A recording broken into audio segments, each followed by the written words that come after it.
I hope God reveals something to you today. Revelation is a tough book. You know, most people don't like to open the book of Revelation. They get confused and scared to even read it. I remember when I was helping the Baptist church in Cookstown for 1.5 years. They didn't have a pastor for the evening service. I used to go and lead worship and preach there. And one of them said, Godfrey, can you take the whole book of Revelation for one whole month for us? I started shivering. I'm like, why would you choose that book, man? No, we want to learn more. So I actually covered the whole book of Revelation in that church for over a period of 1.5 to 2 months. I learned so much. And you know what? When I started that book of Revelation, I would study so much before I go on Sunday morning. Because you can't go there and just talk what you want to talk. I would study, I will go to the internet, I'll find out what's the video of this, I'll go to some. It was nice. But you know something? There's a verse in Revelation that says, those who read this are very blessed.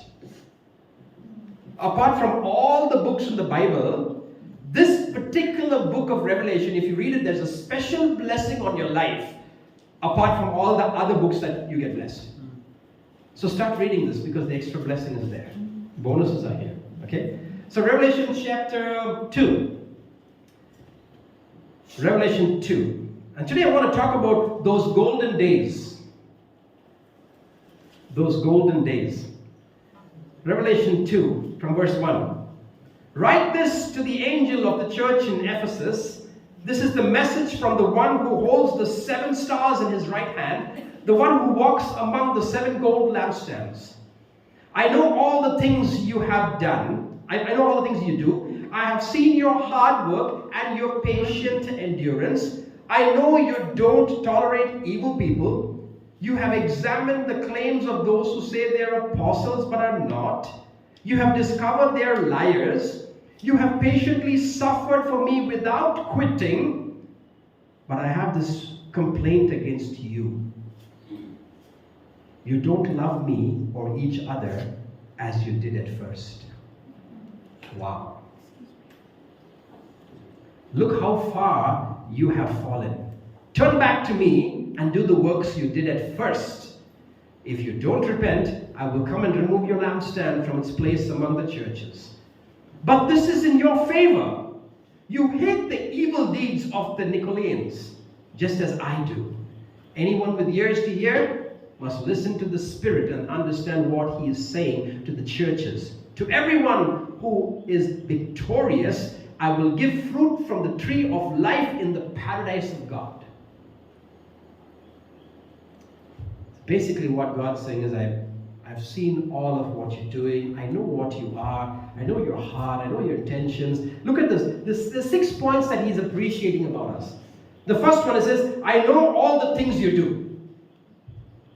God's saying, hey, hold on. Don't think I don't know. I know everything you do, good and bad. I know everything. The second, he says, I have seen your hard work and your patient endurance in your hard time, in your suffering, in your situations. You still are enduring, loving me and serving me and following me in all that. I've seen it. That's the second thing he's saying. The third he's saying is, I know you don't tolerate evil people. I also know that. You don't like evil people. And the fourth, he's saying, you have examined the claims of those who say they are apostles but are not. You've also examined who is false and who's not false. And the fifth, he's saying, you have discovered they're liars. You also discovered those guys are liars. And the sixth, he says, you have patiently suffered for me without quitting. So 6 points God is saying, I know, I've seen, I've heard, I'm witnessing. And he goes on to say, but I have this complaint against you. You don't love me or each other as you did at first. So basically God's saying, I can't see your first love. I can't see your first love. Now, I keep thinking about this first love. This first love with God. I don't know about you, but there's always a time in our lives where we have the first thing of everything. The first time we met a friend, the first time we went to school, the first time we got our salary, the first time we went for a picnic. We have first times of everything, and we remember some of them very uniquely. I wonder whether you remembered the first time you gave your life to Jesus and how excited you were. Think about it. I want you to picture that, and I want to bring back your memory. It was maybe in a camp or a church, maybe at home, maybe in the kitchen, maybe in the marketplace, maybe on the road. It doesn't matter. There was that moment, that first connecting moment where you met Jesus and you just fell in love with Jesus. That love is your first love. And God's saying, I can't see that love now. Maybe it will be a little bit easier for you to understand if I ask you, when was the first time you fell in love with someone? When you were young. Don't look at me like as if you're all very holy. Someone looking. I remember. I've had many loves. But I remember that first one. Pretty exciting it was. You know, they say head over heels. Like you conquered the whole world. Right? Some exciting moments. And I remember the time when I was in a camp and I said, Jesus, come into my life. I remember those days. And I remember the many other days and weeks and months after the days, how vigorous I used to be for God. And I'm looking at my life now. Seems like I've retired. And I'm feeling bad. Because God's saying, hey, what happened to that love? What happened to that excitement? What happened to that interest? You know, when you fall in love with someone and you get to know them, and I don't know if you've seen guys and girls on bikes. Have you seen them, boyfriend, girlfriend on the bike? Like a guy be riding the bike, and if you're, Joshua's laughing at me. So the first time, that fresh love, no, you see the girl like literally hugging that guy. Hugging the guy in such a way, there'll be 2 more seats at the back of her for 2 more people to sit on. The bike is actually a 2-seater bike. The bike is only 2-seater, but she'll push this guy almost as far as go on the tank. And she'll be sitting on his seat, keeping place for 2 more people there. And they'll be hugging and going like this and that. And then after some time, that gap there will start becoming lesser and lesser. That 2 people gap will become 1, then it will become half, then it will become none, and suddenly you see the girl sitting almost on the back of that carrier, no? And there will be a gap in the middle. That's what Jesus is saying. Hey, first you used to hug me, you used to push me on the tank, you used to keep space for 2 other people there. Now you're sitting at the back of that, where the luggage should be, and there's gap between you and me. You're not even able to touch me, forget hug me. What happened to that gap? What happened to that excitement of that love? Sometimes when I see these boys and girls riding, that girl will be sleeping on this guy. That fellow will be like this. You won't be able to see the road also.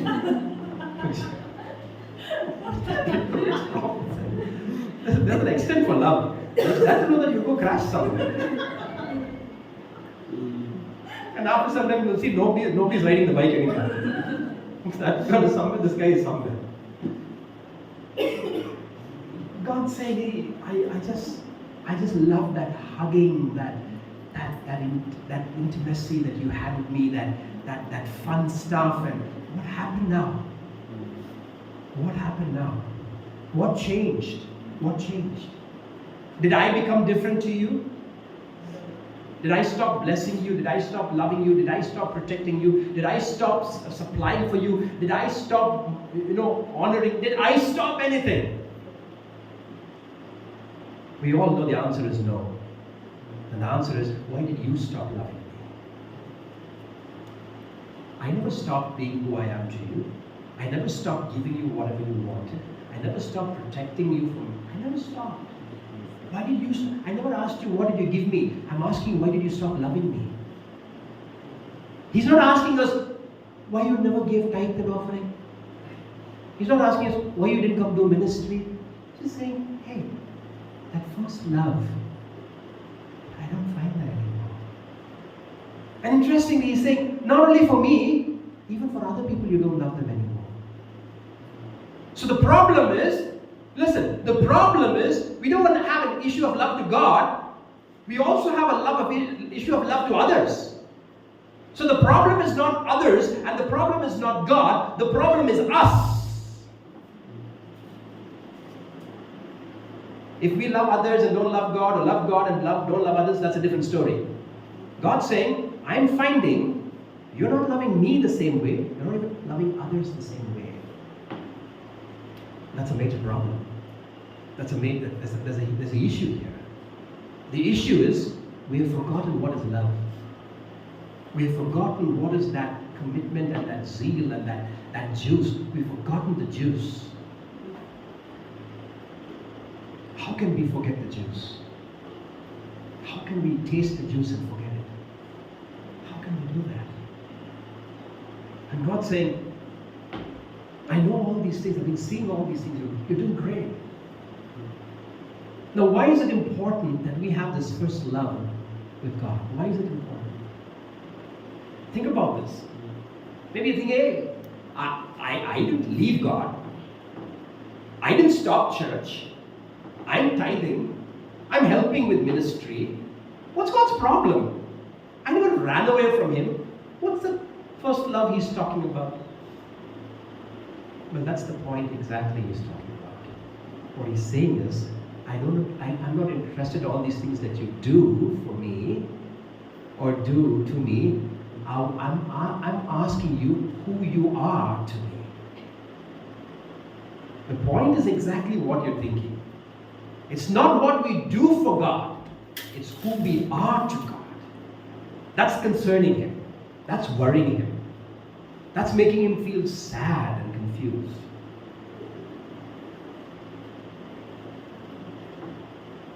Sometimes we think if we buy people everything that they're happy.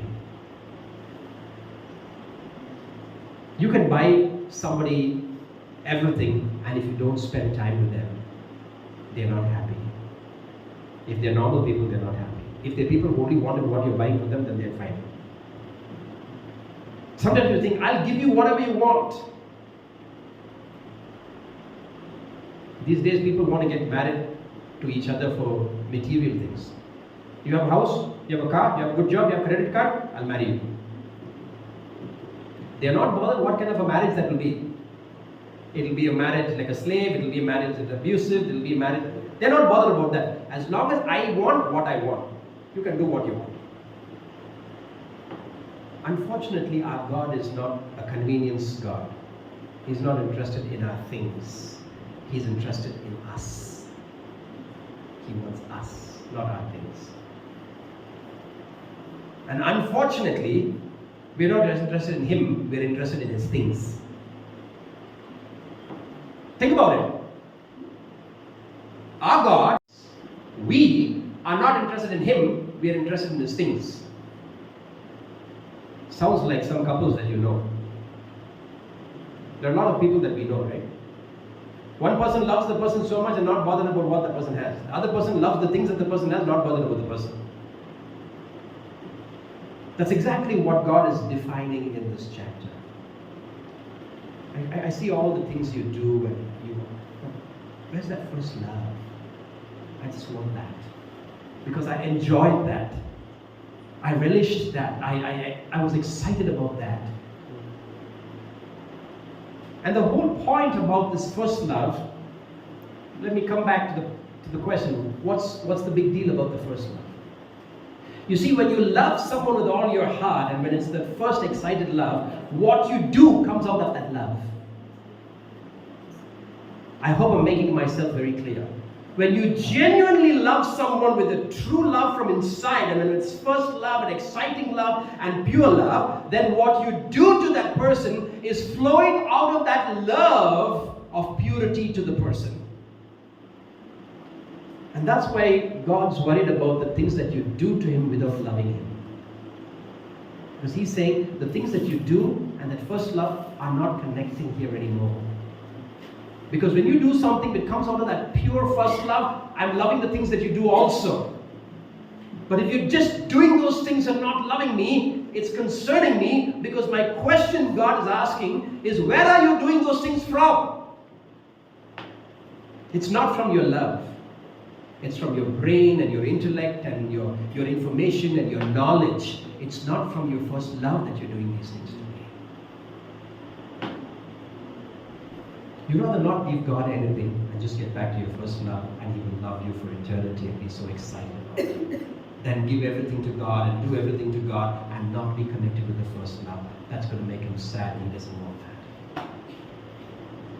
So His point of matter is, if you come back to that first love, everything that flows out of that first love is acceptable and beautiful. And even if nothing flows, it's okay, because I'll be happy with that first love. And that's why the question, where is that first love? And the same thing goes for people. If you don't know how to love people from purity, then what you do for people is from where? Sometimes you ask some people, why are you kind? My daddy asked me to be kind. Oh, nice daddy. Very nice daddy asked me to be kind. Do you want to be kind? I hate that guy. So why are you kind? My daddy will beat me if I'm not kind. You see the kind of kindness he's showing daddy kindness. That's not godly kindness. He's scared his father will hit him, so he's being kind.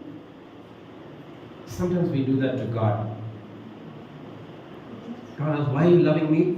My pastor said, if I don't come to church, I'll go to hell. Just coming to love you anyway.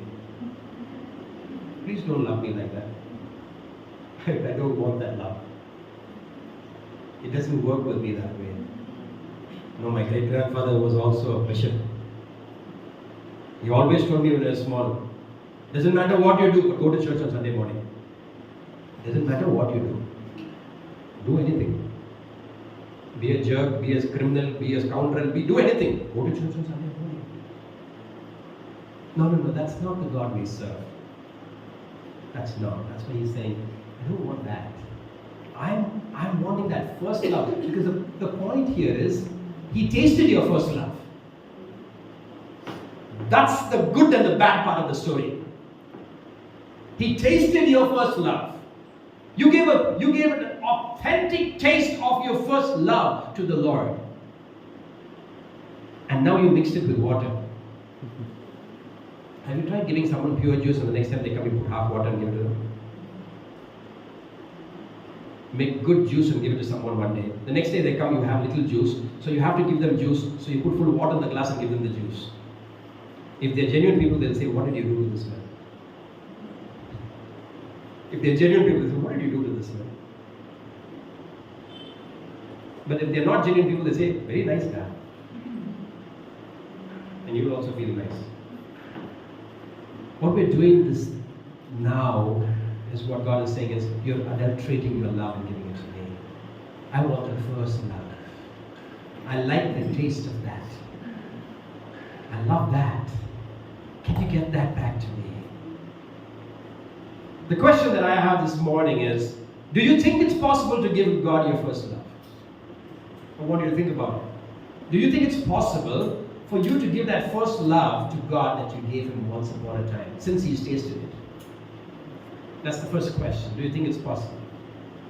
The second question is, if you think it's possible, would you like to do it? The second question is, if you think it's possible and you're convinced it is possible and it's very doable, do you like to do it? And the third question is even more important. If you think you want to do it, when do you want to do it? Now or 2024? I'll start the new year loving you with my first love, Jesus. So between now and the new year, what do you want to do? So the first question is, do you think it's possible to get back to your first love? The second question is, do you think you can do it? The third question is, when do you want to do it if you think you can do it? If you can think about this week and check and see where we lost it. You know, sometimes we lose something somewhere down the line. We can find it. Sometimes we lose our attitude down the line. And people say, where you got this attitude from?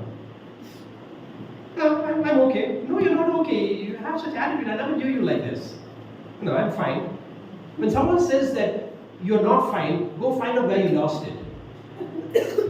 Don't argue and say, no, I'm fine. Because someone saw that you were fantastic and they tasted you. And they're saying you're not the same anymore. Go find where you lost it. Don't say I'm fine. Find it and come back and be that person. So God's asking, where did you lose it? Where did you lose it? When did you lose it? And why did you lose it? Where did you lose it? When did you lose it? And why did you lose it? The question is, you can find it. You can find it. It's there. It's somewhere there. You just need to go pick it up. I used to think about the days when I was a fresh believer in Jesus. I used to be so passionate for God. I used to go and share about Jesus to my friends. I used to be so involved in getting them to confess their sins and take them for baptism. And now I've come to this very seasoned believer in God. Oh, I've done my job now. Others need to do it. As a disciple of Jesus Christ, there is no retirement. If you're a disciple of Jesus Christ, there is no retirement. You keep sharing Jesus till your grave. That's what God expects. And that can only happen. That can only happen when your first love is fresh. Think about this. I want to close with this. If something is a little stale and boring and not so exciting in your life now, or for the last few months or years, and you're thinking, what's wrong with me? Things are not going very good. I'm not feeling very good about myself. It's very simple. It's very simple. You know what's the secret of the truth? You lost your first love. That's why you're feeling that way. Because when you get back your first love, you won't feel like this. Because when you had your first love, you never felt this way. And if you're feeling weird, if you're feeling alienated, if you're feeling kind of separated mentally, emotionally, physically, ministry-wise, church, family, personal, friends, if you're feeling this, it means something is lacking somewhere. And that something lacking somewhere is the first love that you left somewhere and you have to go and pick it up. That's all. There's no bigger secret than that. If you find yourself not effective pleasing God, it means you've lost your first love. If you find you're being rude to people and not very kind and not very loving, it means you lost your first love. If you find you're not connected with God's work and God's ministry and God's kingdom and God and your religion, it means you've lost your first love. Some people think I'll go twice to church and I'll become finally. You can go morning, afternoon and evening and still be the same. It's not about how many times you go to church. It's about where you're going to find your first love back. It's where you're going to find your first love back. That is the issue. Nothing else. And that's why God's addressing the issue and saying, where's that love? Because that love applies not only to me, to other people also. You're behaving the same. I'm concerned about you. Not just you're showing attitude to me, you're showing attitude to everybody else. That's going to get you in trouble. You're not going to be loved by people. So go get that first love back. Things with people will change, things with me will change. And by the way, you'll be a very happy person because you got back to that normal place where you were in. Think about this. I want you to think about this week. And see if you can go search. Even if it's going to take time, go search and get it back. Even if it's going to take weeks and months, go search and get it back. But I promise you something. I'll promise you something. If you truly desire to search, I promise you within days you'll find it. I promise you that. If you truly say, God, you know what? I really want that. That is diamonds for me. I really want that. I'm telling you, I won't be surprised if you find it this evening by the time you finish the day. Even by the time the day ends, You will find it if your heart truly cries out to God and say, I knew this. I knew I lost this. I want it. Before you go to sleep, you'll find it. You'll be a different person tomorrow. All God wants is your first love. He doesn't want anything more than that. Because anything more than that, that comes not from the first love, is not acceptable to God, and it's not tasty to God anymore. Let's all stand.